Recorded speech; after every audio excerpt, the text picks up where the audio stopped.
Today, as Ali was indicating, we have some stories to share with you about places, about history, and about unhistory. I would like to borrow a phrase that Cheryl Savageau used yesterday in her poetry reading. What does it mean to undo history and approach it from other angles? And then to show you some digital dimensions as we attempt to carry this work forward. So with this, I will jump right in, assuming the clicker works.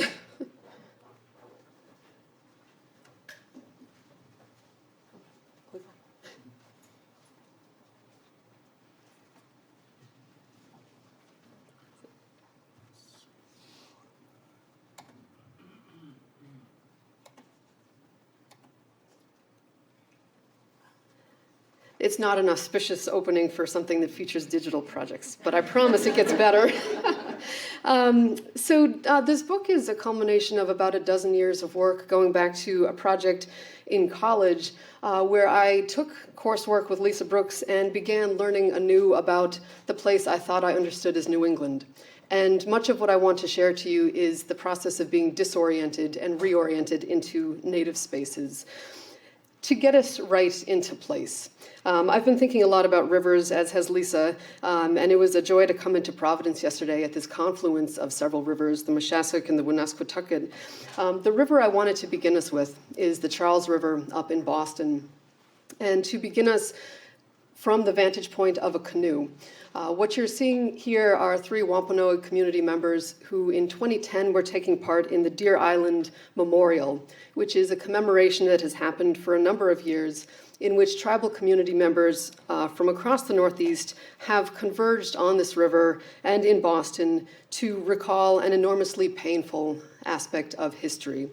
The forced internment or incarceration of ancestors on Deer Island in Boston Harbor in the winter of 1675 into 1676, during the conflict known as King Philip's War, the Indigenous resistance movement and colonial conflict.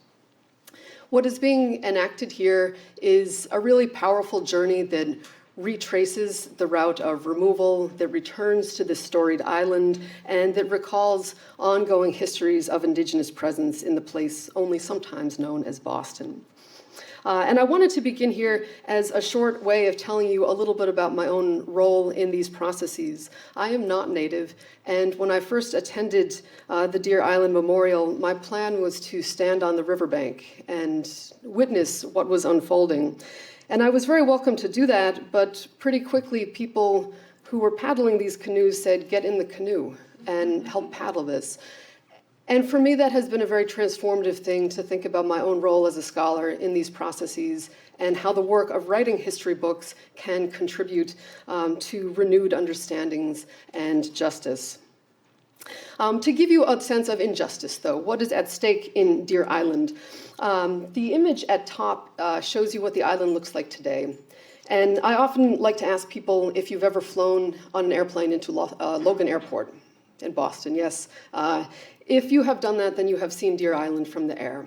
And you will have noticed, though you may not have known the history, the giant digester eggs on Deer Island, which are the prominent features of a wastewater or sewage treatment plant today. And for me, this was a really galvanizing thing to begin digging into. How did a sewage treatment plant get constructed atop some intensely sensitive Indigenous grounds, despite the protests of tribal community members who fiercely wrote back when this proposal was coming together and said, this is not appropriate. The plant got built. And this tells us a lot about what forms of historical knowledge are powerful in New England and what forms of place connection of sovereignty have tended to be discounted. There is a lot at stake in Deer Island, and the memorial enacted by community members is a way of visibly and physically recalling and pushing back against those erasive narratives, which have tended to say Native history is over in New England, or if it is not fully over, it is nearly so. This story tells us a different vantage on things. As a couple points of orientation about what rethinking history means, I wanted to share a remark from Ramona Peters, Mashpee Wampanoag, who has written and worked powerfully on repatriation with her community for many years and many generations. She says this about history.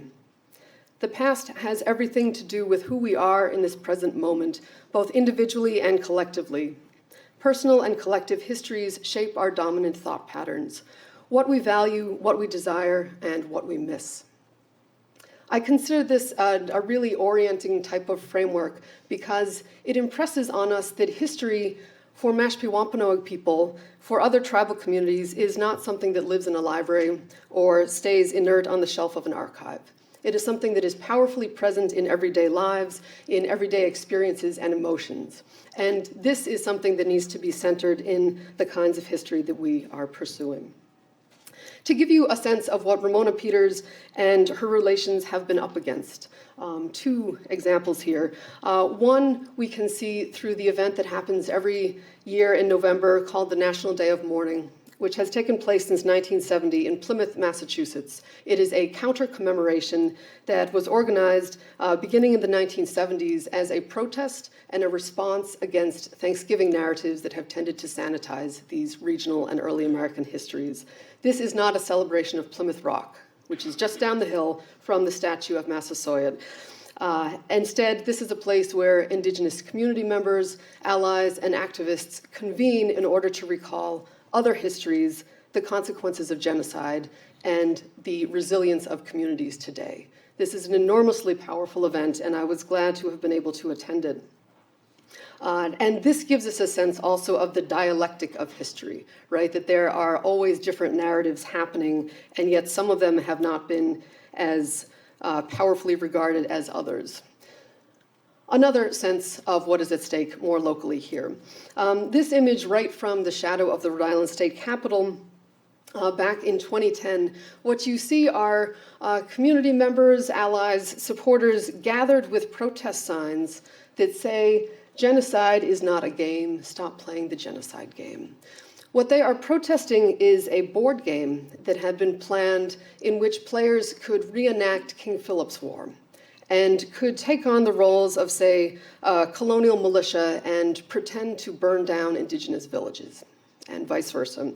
This was proposed in the 21st century, and as this gathering right in Providence was aiming to demonstrate, this is not entertainment, it's not a joke, it is a history that is still ongoing. And the circumstances of that violence are actually still in place in the 21st century. I regret to say that the game was produced, but that does not discount the importance of their vocal and visible pushback against this. And then one more example of what else is at stake, because I know this is an audience with a lot of local connections. And once you start looking around the streetscapes of Rhode Island, and elsewhere in southern New England especially, you will find these egregious appropriations of King Philip's name, of his identity. This is a Wampanoag leader who stood up on behalf of his people and organized them in powerful ways, who died violently, and whose name has now been put on auto dealerships, right? And this has just become part of the scenery in southern New England. So much of what I'm doing in this book is to help people look critically at features like this and put them into a context of real Indigenous history to see what some of the issue is and hopefully make some changes. And then finally, one more touchstone, because I know this is a scholarly setting. I am not the first one to write about King Philip's War, and I do want to acknowledge Jill Lepore's transformative work, which also won a Bancroft Prize. But I remember reading this as a student and disagreeing quite strongly with how she approaches the project of doing history. And the phrase I've pulled out here gives you a sense of what I think the issue is. As she wrote, how those Algonquians, how those native people who survived King Philip's War commemorated and remembered the war is, sadly, mere speculation. And in my copy of the book that I scribbled in as an undergraduate, there was a big question mark there and a forceful no that I wrote in the margin. I don't believe this is true. I know this is not true. That this is not a matter of Indigenous communities not bearing witness to their own experiences, or that there's some kind of giant silence out there. This is about methods and tools, and a historian who has worked with a very particular set of textual sources that are only a small sliver of the story. So a lot of what I hope to convey, and Lisa as well, is how the story looks profoundly different when we open up the sources, the tools, the voices to include things like the earth itself, like oral traditions, like protests, like graffiti, and different kinds of ways of engaging with the past that tell us this is not a silence. It is actually a powerful and continuous set of storytelling practices. So with that as a little bit of framework, I was thinking, as always, about where the story begins.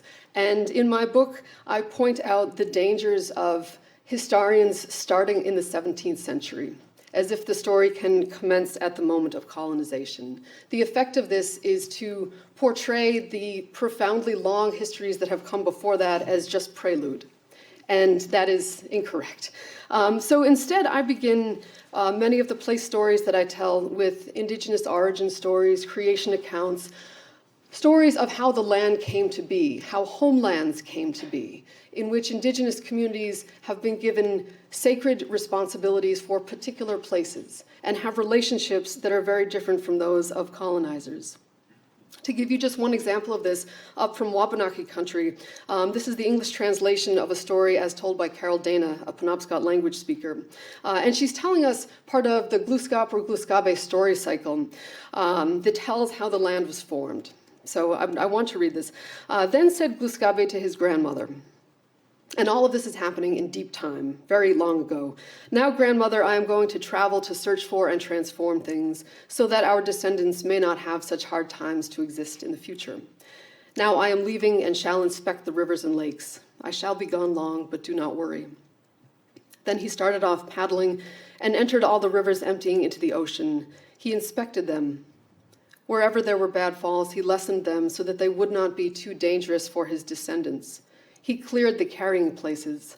Then he left his canoe upside down, where it turned into stone and may be seen there yet.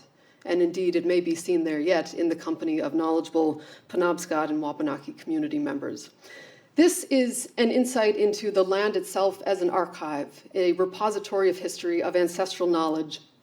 It emphasizes that these are homelands. This is not New England. This is an indigenous place, and the people are so intricately connected with it. We might imagine, and as I go forward, we can think on what happens when war comes into a community and disrupts this sense of place, this ability to remain grounded in places where the ancestors have been. Because this is much of the consequence of King Philip's War, to try, on behalf of colonizers, to push indigenous people off their own lands and for communities themselves to remain in those places as they continue to do. Because of time, we can't talk about everything that happens in the 17th century. I am grateful to scholars in a range of disciplines who have done tremendous work to bring forward what happens between 1620 and the 1670s. But to give you just a couple touchstones, this is an era of escalating violences. This is a very difficult image to look at. It is showing a massacre of Pequot people, women, children, elders, encamped, or I should say, in a village that they have created at Mystic. They are surrounded by colonizers and Native allies.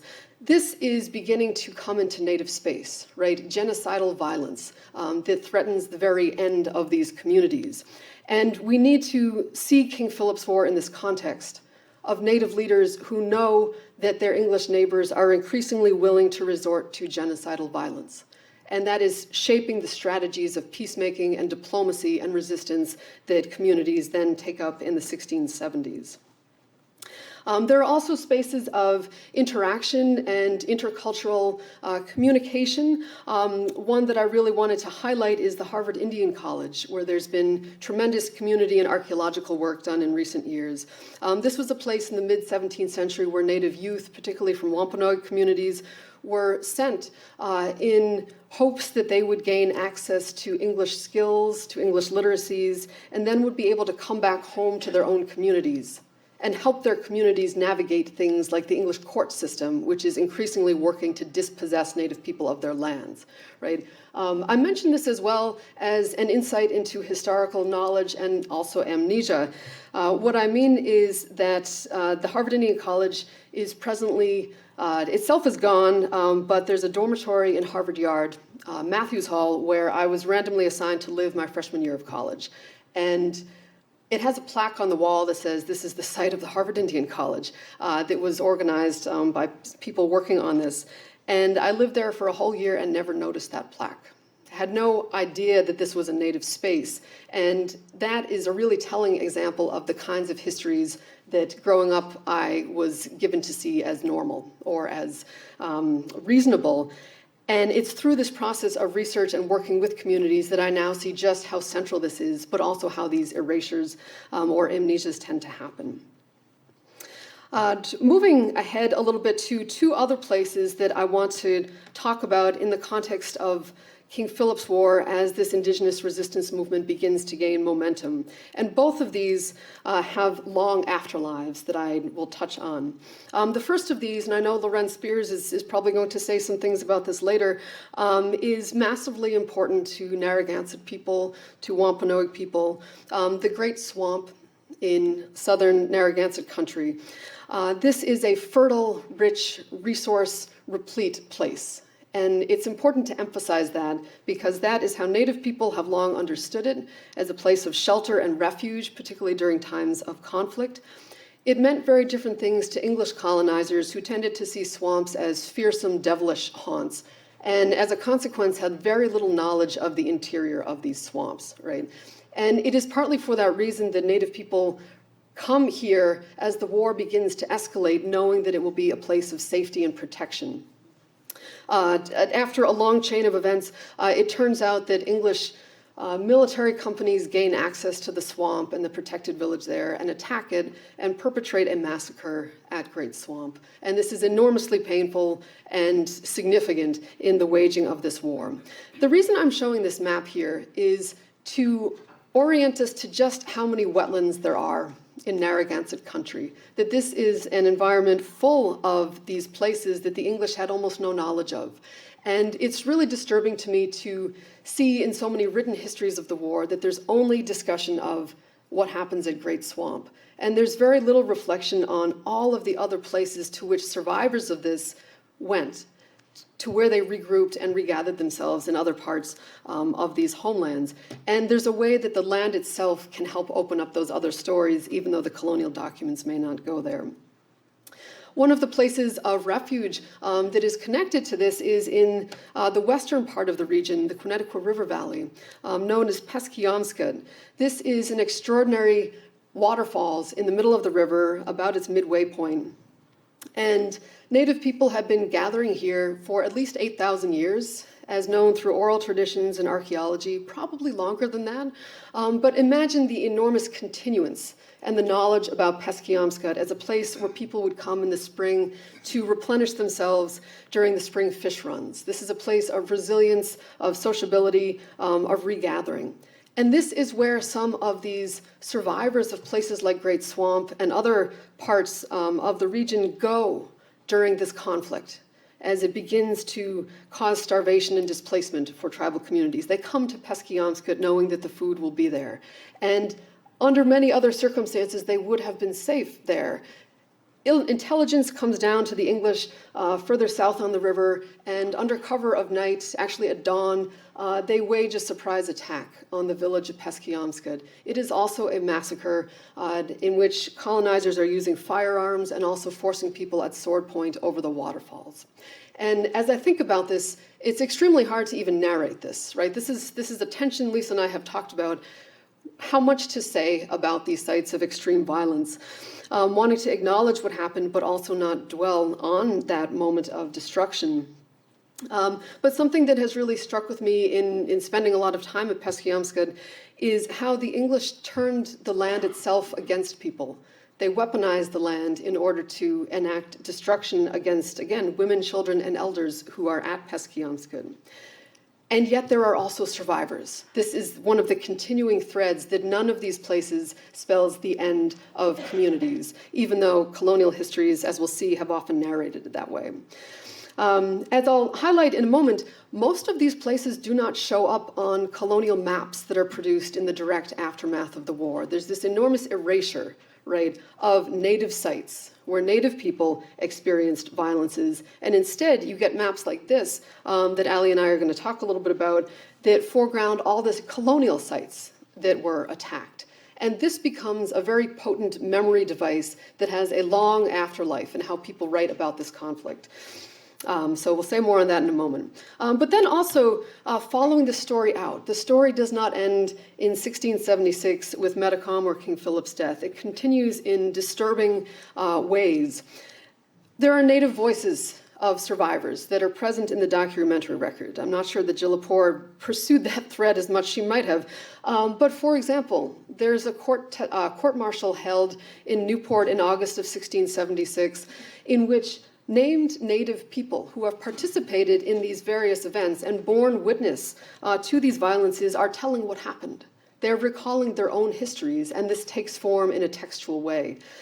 We might ask critical questions like, native people who knew that this might be the source of, they might be executed as a result of this, and many of them were. How might that have shaped the stories they were telling?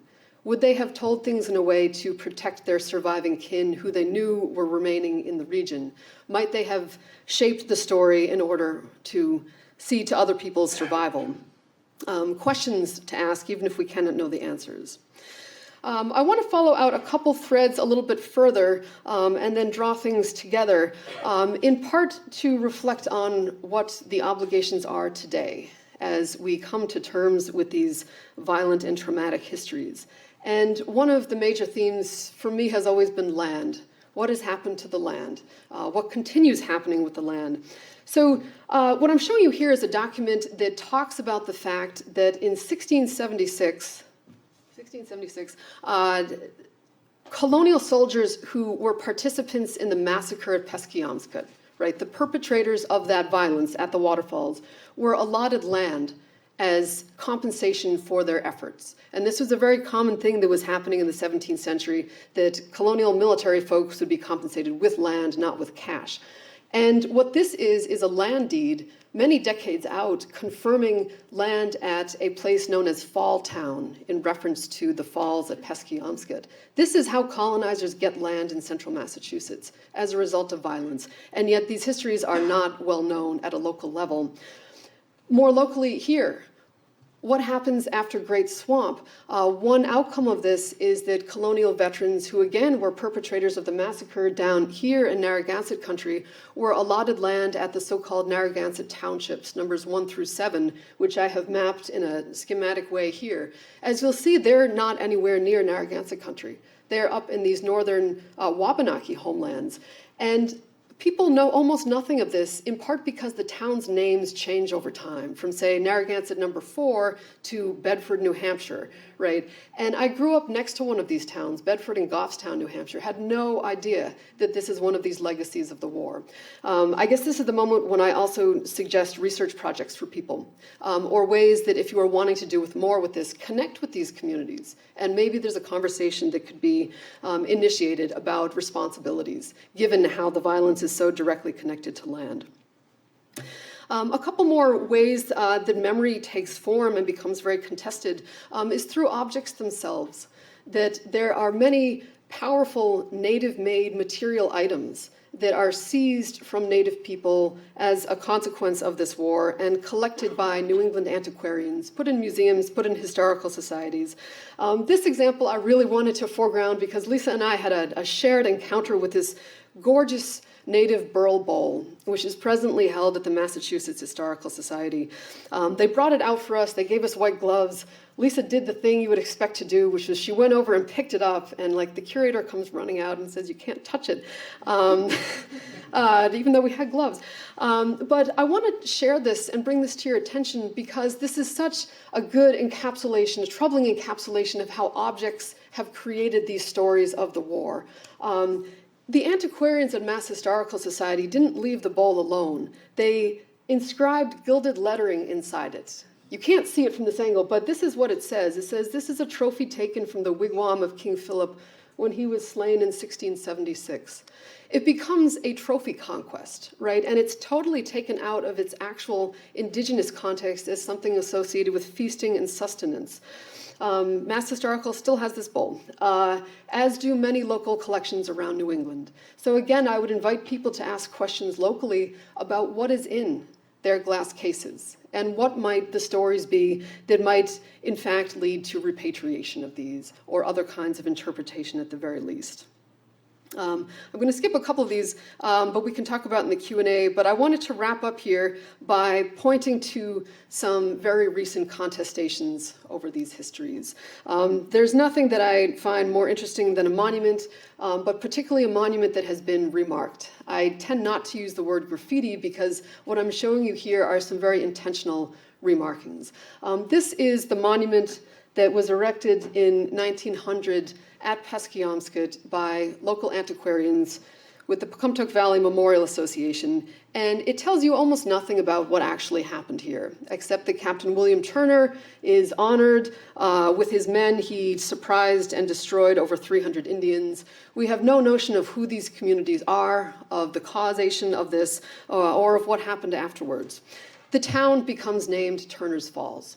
So let's think about the place names where we are and how those toponyms actually reference particular versions of history.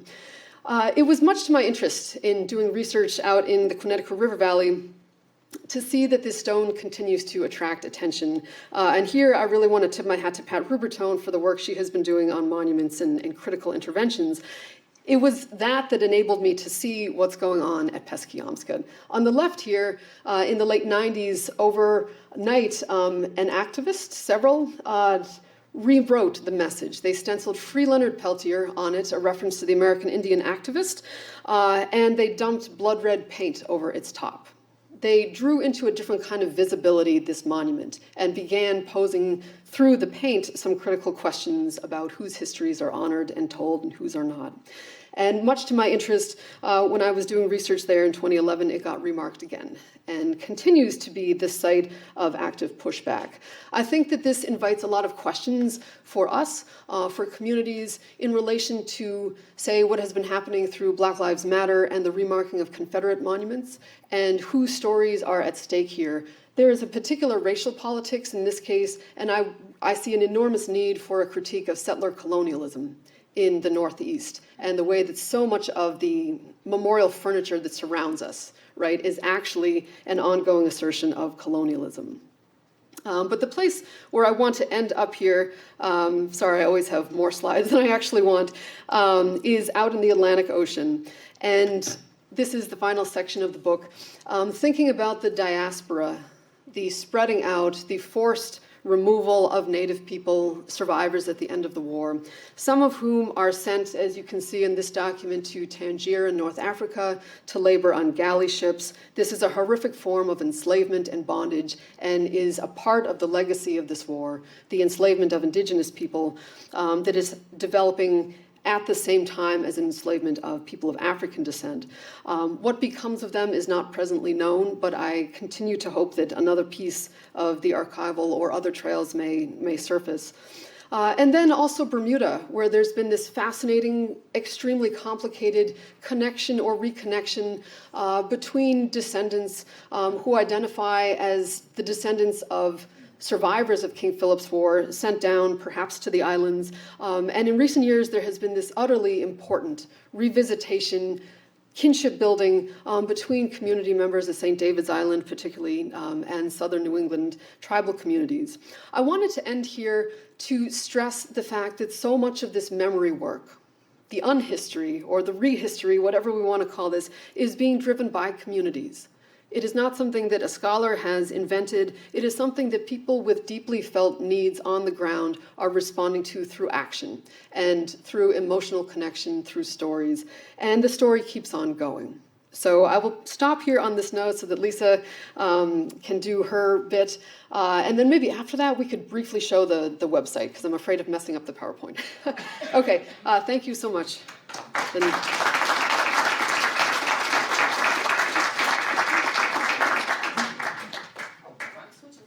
Oh, I take that back. We're going to show you that right now because Lisa's going to switch out a computer. So, and this is just a preview.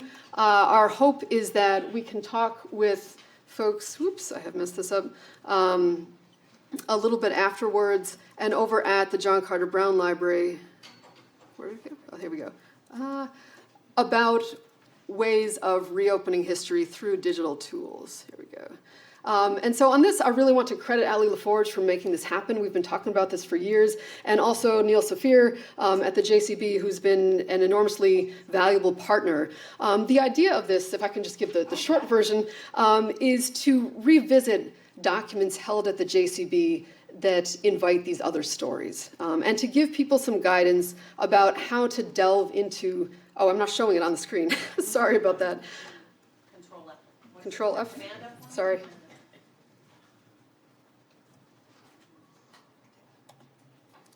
Perfect, sorry, okay. So rethinking the 1677 map of New England, being done through story maps, thanks to Steve Lubar for help with this. How to actually read something like this, which on its surface doesn't have easy points of entry. And so what we've been doing, thank you so much to Ali for finding ways to take both reinterpretive text, but then also highlight parts and zoom in so that you can learn more about locations like Peskyamskid, which, as I said, was erased from this map, but which we, through this project, are beginning to restory and to show you what this looks like today. This is the waterfalls today with this giant dam, right? So that as you go through this, you can have a different orientation to place or to the cornfields around Pocumtuck. And I'll just go down a little bit further. Do you want to say a little bit about this? Yeah, absolutely. Or yeah, so what I think is also really great about a project like this is that it enables interactivity with maps that are hidden away in collections where you can't really access them unless you have the credentials, or if you want to get in there, you can, but it requires time and energy. And I think that one of the ways that you can think about documentary collections like these is the ways that they create stories through other sources, too, that are outside the archive. And that's where I think that bringing in some of these place photos, some of these different on-the-ground experiences can help illuminate these histories that are very real still and resonate in the present. Mm-hmm. And so I hope that everyone gets a chance to maybe look at these. We can distribute the link somehow, perhaps. And it's very much ongoing, so. We would love nothing better than to have some conversations with people afterwards about other routes for this, because this is just a first go at it. Absolutely. So, thank you so much.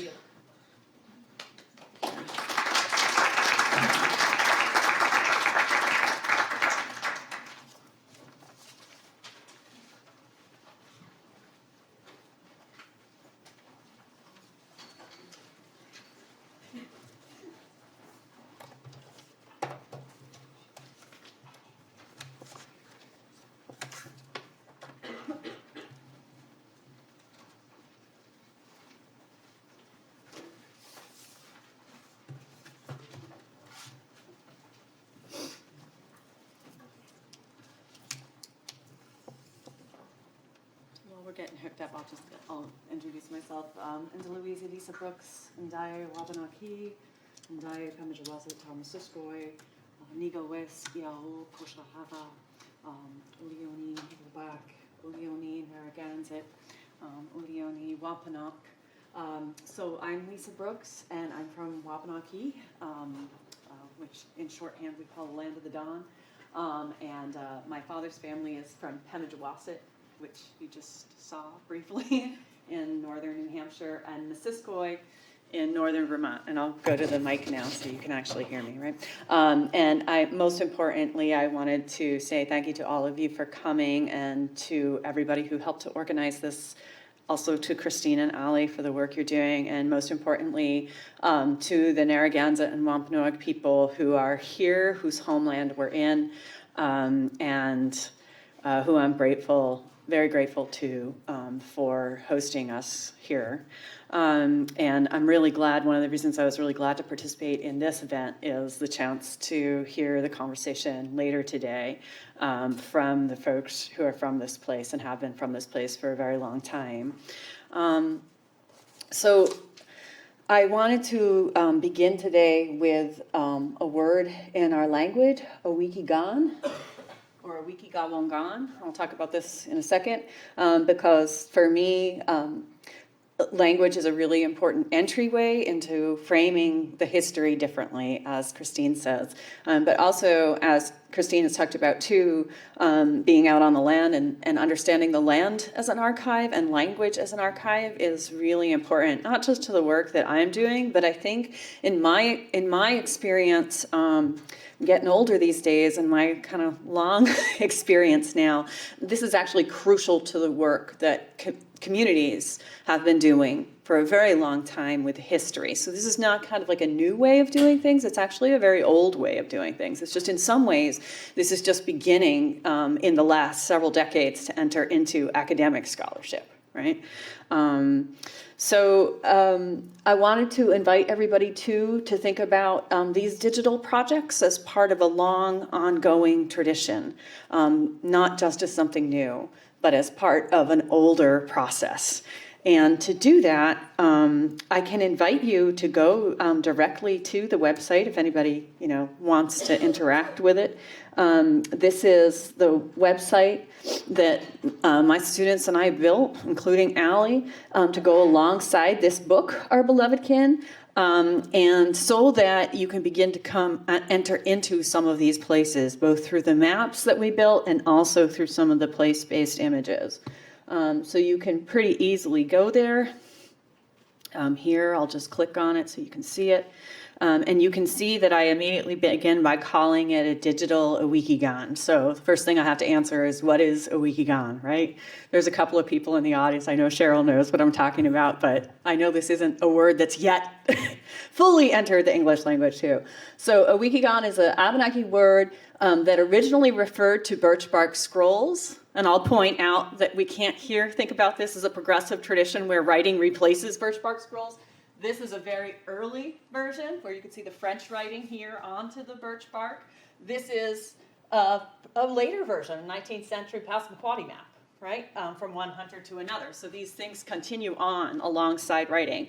But this word in our languages, like any language, are very adaptable, came to incorporate books, petitions, treaties, any form of writing or mapping or drawing. So in our language, as in the Nahuatl language, as in the Anishinaabe language, writing and drawing are not separate categories. Literature and art are not separate categories. They're part of the same process. And for me, the books that I write, or Cheryl has written, other people have written here, Lorena's secretly, I heard maybe there might be a book coming out in the future.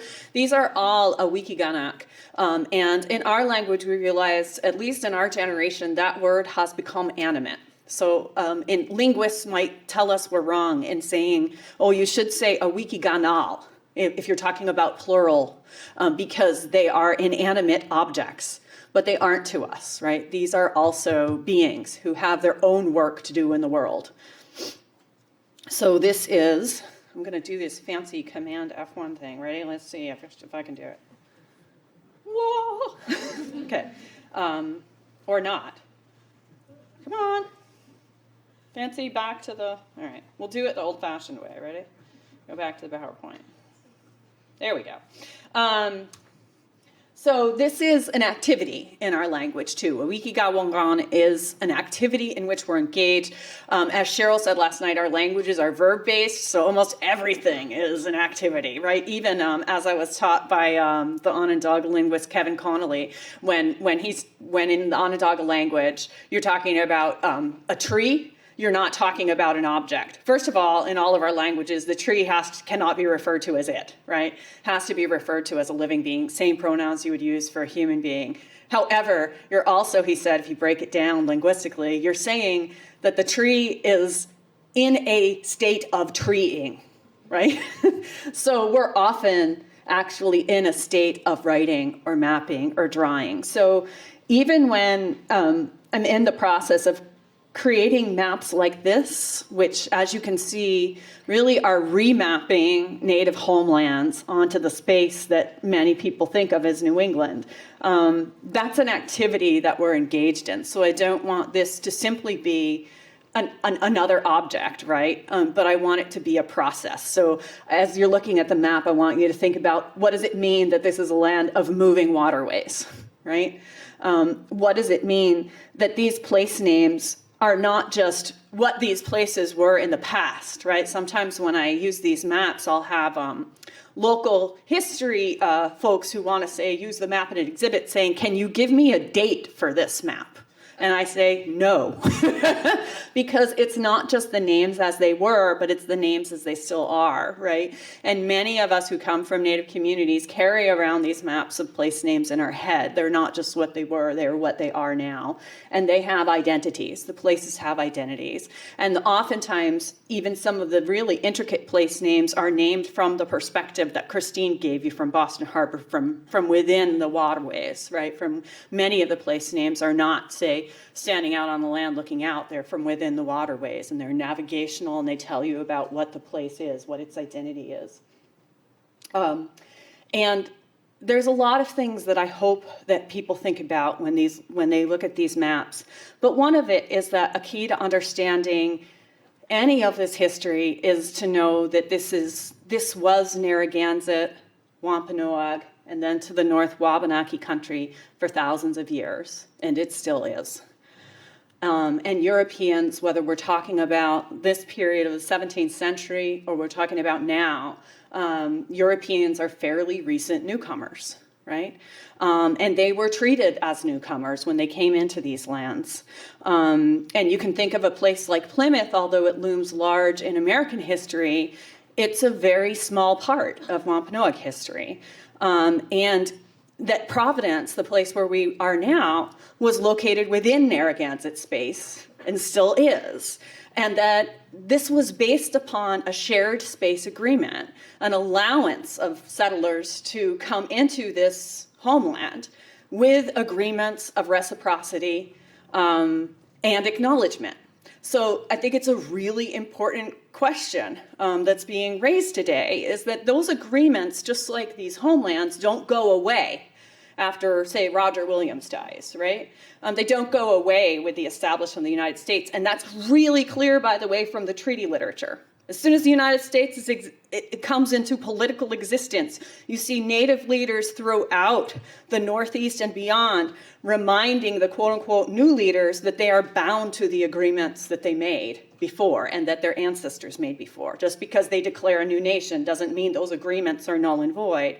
So those agreements that were made between colonial leaders like Roger Williams and others with Narragansett leaders, those agreements that are recorded, by the way, at least parts of them, what does it mean to return to those agreements today? And what are the responsibilities of all of us who live in these homelands to the original people of these places? So if we can acknowledge also mapping, right, as a process, as you were talking about, as an activity, right, then we can also think about the activities that are happening in colonial maps, right? And I don't have a lot of time to talk about these maps today, but the thing I want to point out in comparing the French map of Samuel Champlain and the English map of William Wood, both which are constructions of these spaces, is the scale, right? How very small William Wood's scale is. This is, say, I think this is what, the Merrimack River? Yeah. And then this, of course, is his rendering of Cape Cod, right?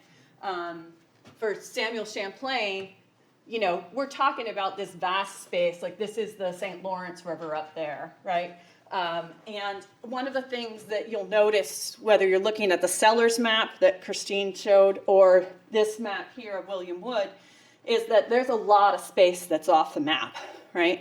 Beyond all the representations and the problems with that. But there's a lot of space that's off the map. And to quote Cheryl Savageau, a poem she read last night, which is basically our entire history, right? Or basically our entire homelands. So one of the things that I like to make sure to do in my book is that a lot of the maps of King Philip's War, for example, will only focus on southern New England, right? And what that does is it contains that war, not just in space, but in time. So historians will sometimes treat the war as if it only happened from 1675 to 1676, right? And then that completely ignores the survival and resistance that continued on below the Merrimack River, where it was dangerous to be an Indian, period, If you couldn't get above the Merrimack, not just the Merrimack River, but also the Piscataqua River, right? You could get killed or shipped into slavery simply for being an Indian. It didn't matter if you had participated on which side of the war or whatever, right? It was pretty much illegal to be Indian and not to be contained. And there were only a couple of ways that you could be contained and be safe. You know, one was to be in one of the allowed praying towns after the war. One was to be contained by servitude in places like Boston. One was to be shipped into slavery in what they called foreign parts, which Christine showed you how wide that was, right? And another was to be in a space that was really beyond colonial reach, right? And so there were places, say like Nope, right, Martha's Vineyard, where those communities, you had to get to there by boat, right? Those became kind of sanctuaries. But so did this whole northern stretch up here of Wabanaki. So there were a lot of survivors that went north, and part of our work in recovering some of these histories has been to trace some of the stories of those survivors, both through oral tradition and documentary record. And it's important because some of those survivors stayed in Wabanaki communities, but then others took shelter there and then returned, right? And that's a story that is not often heard because it's not about containment or conquest, right? But those stories have always been very important to me. But so are the stories of all of these spaces, right?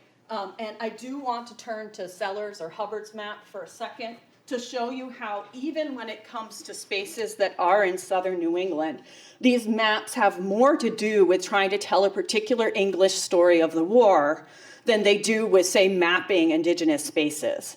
And if you look on this map here, let me just point it out.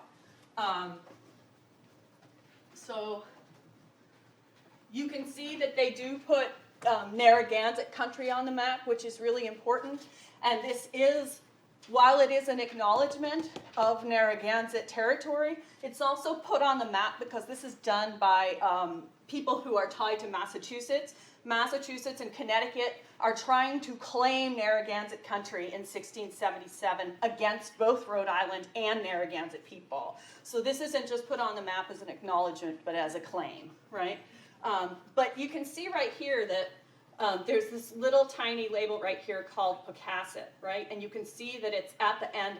This would be where Sakonnet really is, right? So we're talking about right below like Little Compton, Rhode Island, that whole area there. So it actually is kind of below actual Pocasset territory.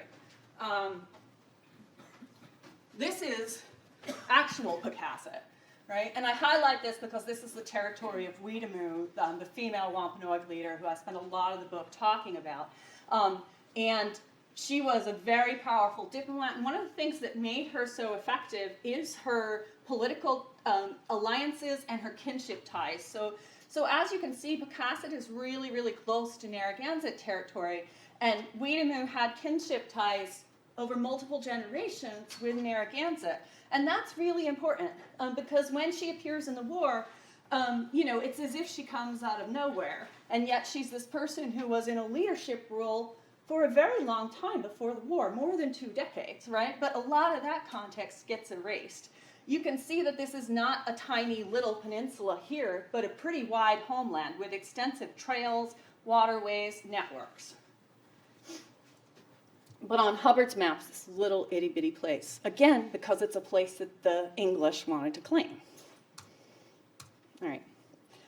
This is one of the earliest deeds that Weetamoo appears on, and I just want to talk about this briefly because it's absolutely crucial that when we talk about deeds in this context of a wikigans, right? And a wikigan is an instrument, it's a tool. And this is a deed that shows us early on Native leaders adapting this tool of writing, this tool of deeds, which were largely used to dispossess Native people, to actually protect land, but also to show relationships. So this is a deed that is located at Nanaquacket, right, which I'm in Rhode Island, so I think some people will know the place that I'm talking about here.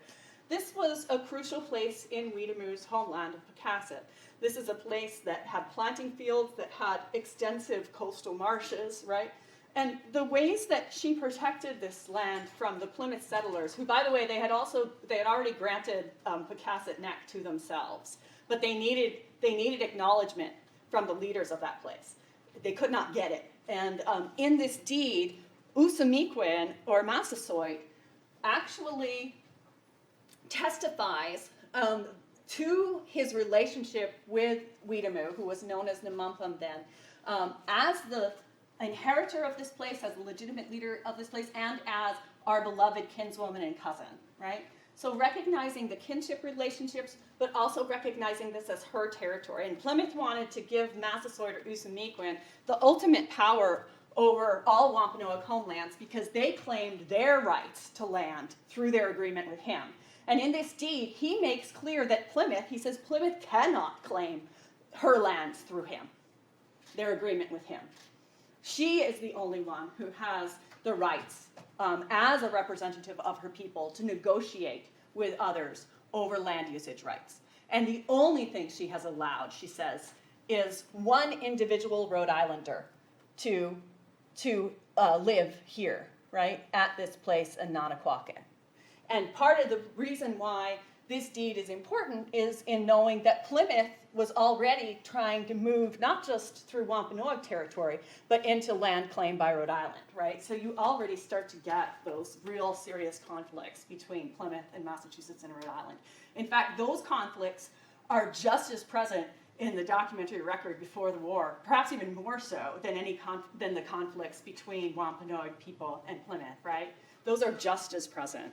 And it's important knowing that this is affecting the context of these deeds. This is a map that is really intended to show the overlapping kinship relationships between those leaders who signed this document, the Wampanoag leaders who signed the document. So trying to represent space differently, right? Remember when we were always like talking to Allie here, working with those concentric circles and thinking about how to do this, right? There are also deeds, a Wikiganak, right, that document those kinds of relationships between settlers and Native people that seem to be recording a relationship of reciprocity and responsibility. One of those is over there in the exhibit, the 1668 Seekonk deed. And one of the reasons we wanted to be able to talk about this deed, and we hope you'll go see it, is that it's recording an agreement from 1641 here, like right near here, right? That is supposed to be showing an agreement between Plymouth settlers and Massasoit and Wampanoag people. It's Roger Williams is one of the mediators of this deed, right? And it often gets repeated as if it's a deed from 1641 that shows the first deed for Rehoboth, right? 8 miles square, it's supposed to be, right? It's supposed to embed agreements between Wampanoags and settlers. There's wampum involved, there's acknowledgement involved. But then why is the document dated 1668, right? And it's because there was this whole series of confirmation deeds that happened in the 1660s, which was Plymouth struggling to show that it has legitimate rights to occupy these places because of its relationship with Wampanoag people. It's doing this because its claims to land are threatened by Rhode Island and Massachusetts and Connecticut, right?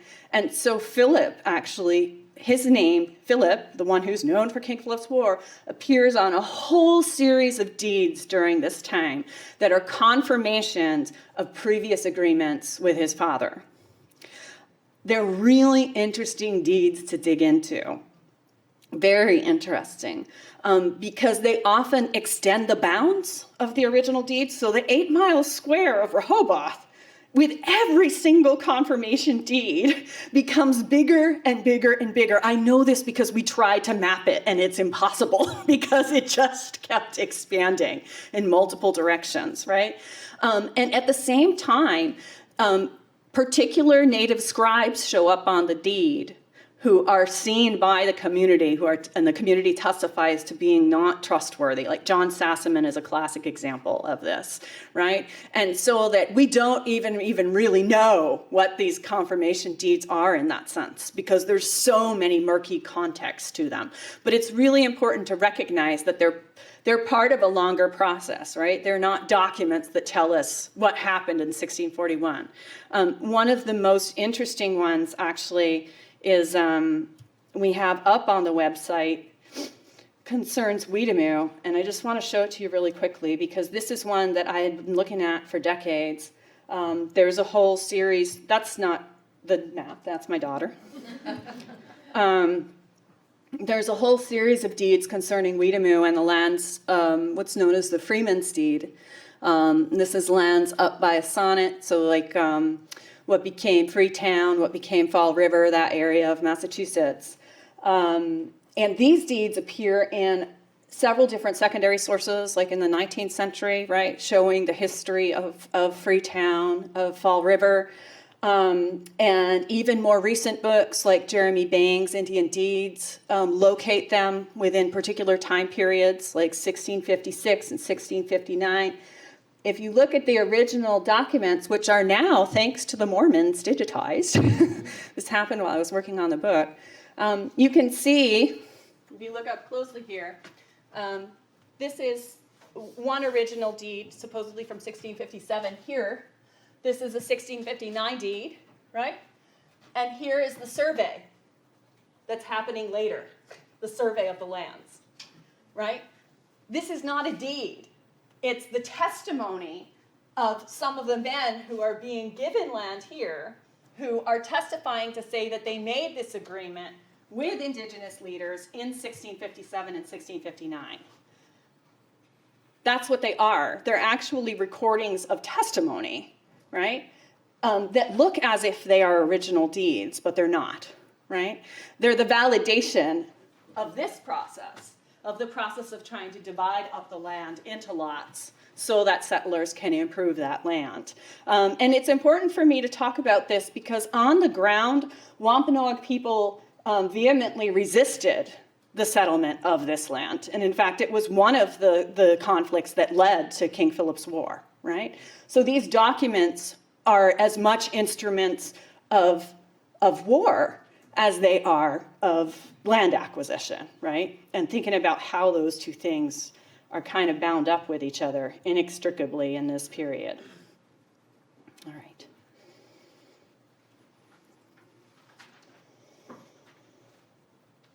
This letter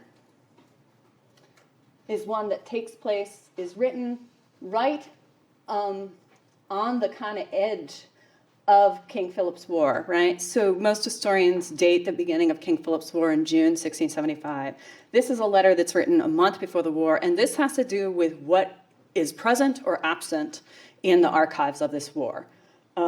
This, to me, is one of the most important letters as a pretext to the war, and yet it has sat in Boston for I don't even know how long. And yet no historian that I know of has ever used this letter in talking about the war. Is it because it has to do with a female leader who maybe seemed obscure?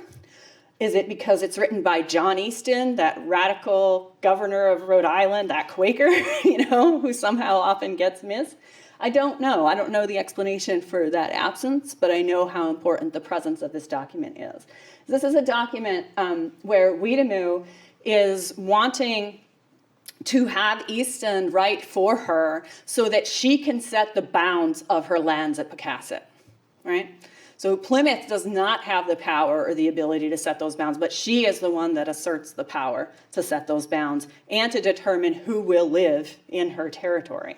And Easton himself says that he is willing to serve as her attorney in this matter. He will testify to what he calls the Queen's right, which has to do with the rights to govern and the rights to govern land in particular.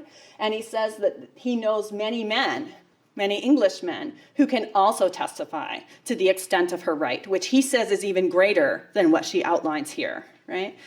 This happens right before the war. This letter also shows that Weedemoo fears great oppression from the Plymouth leaders, and that this is why she feels prompted to set these bounds.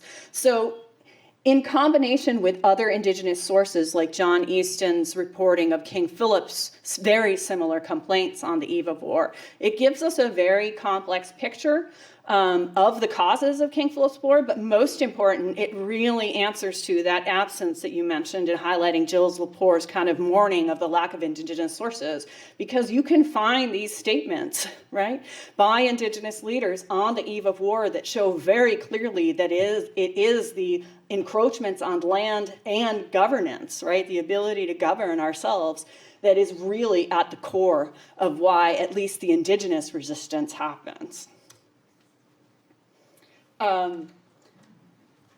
Another major piece in looking before the war in terms of not just causes, but the participation of Native people in this war is this whole context that Christine brought up of the Harvard Indian College. This is another piece of history that most people don't know about at all. Really crucial piece of history, because some of the young men who were trained up in the missionary schools, whether they were schools that were within a place like Cambridge or Boston, or whether they were schools that were in their own communities. On the eve of war, James Printer, a Nipmuc scholar who lived and worked at the Harvard Indian College, he and his brothers were working as teachers on the eve of war, right? That's what they were doing. And his family got divided up terribly by this war. He had one brother who early on became a scout, was part of the first scouting expedition to try to locate Philip in the Narragansett country. Another of his brothers died in the war. His eldest brother died in the war and was accused of being kind of like a fomenter of war, somebody who participated in the violence of the war. Both of his sons were put into indentured servitude in Boston because of that. Another of his brothers was caught up in the war, and several of them, including James Printer, were quote unquote taken captive by their own relations for their own protection, right? James Printer himself was taken captive by the English, accused of murder. It came out during the trial that he was in church all day, by the way. And he was taken to Boston and nearly lynched. This is a guy who helped to create, along with several other Native scholars, the first Bible printed, right? In New England, perhaps in North America, who helped to produce texts like this, the Indian Primer, and who built really strong relationships of alliance with English people in Massachusetts and found those alliances completely betrayed during this war. So that, for me, one of the most important Wikiganak, and it's one of the last one that I'll show here, is one that is attributed to James Printer, written during the war, after he had witnessed some of the most horrifying things that a person can witness in relationship both to yourself and to your kin. And this is one of the things that really shifts the balance of the war, is when even the Christian scouts see that there's almost no way out for them. And James Printer, writing from the Nipmuc Sanctuary of Menominee, actually produced a note that was left on the bridge to Medfield that had been burned during a raid. And this is what he said. Let's see. Thou Englishmen hath provoked us to anger and wrath, and we care not, though we have war with thee this 21 years. For there are many of us, 300 of which hath fought with thee at this time. We have nothing but our lives to lose, but thou hast many fair houses, cattle, and much good things. So one of the things that I do in the book is kind of go into a long kind of analysis of this note and what it means for somebody who lived in Cambridge, and this is really important in terms of local context, somebody who lived in Cambridge, who worked with many of these men, to see them come into Nipmuc territory, right, and kill his relatives, right? The people who talked to him endlessly about how important it was to convert to Christianity, right?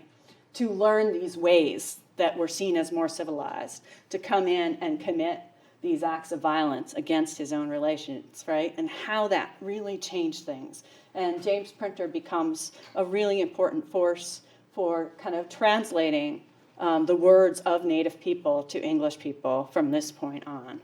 And so this is a really important tradition in New England, the way that Native people have adapted tools like writing to be able to express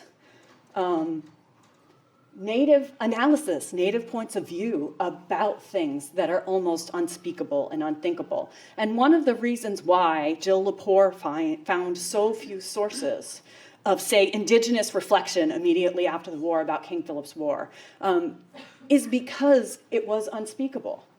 So much of what happened could not be spoken of until much later. Not just because it was so difficult to speak about, which any of you, like I come from my mother's family from immediate violence during war, and so I know how difficult it can be to speak about these things, but also because of what the consequences would have been for any of the people who survived and who were contained to speak about this, right? So what we get is later generations who have spoken and who have written and have created a Wikiganak that have powerfully told these stories. So you can look when you go over to the JCB at William Apus's eulogy on King Philip, and you can get a Native person's perspective from the 19th century about this war. And not just say the war from what he's heard about it from his relatives, which is really important, but also his readings of the text, and what he thinks about that, and how that has to do with what is happening with Native people today. And here you'll see also I have Cheryl Savageau's beautiful book that she read from yesterday, the way that poetry becomes one of the places that we feel like we have the most ability to speak to this and the complexity of this history. But also in treaties, treaty documents, treaty literature, you find powerful statements that undermine English proclamations, as well as in petitions, in collections of our writing from multiple generations, like Dawnland Voices, but also I'd like to think in the kinds of digital projects that a lot of communities are beginning to do today. And digital space is becoming a very powerful place for Native people to reconstruct our own histories and language and to create a kind of new generation of a Wikigawangan that is empowering to our communities. So thank you very much for coming out, and thank you for listening.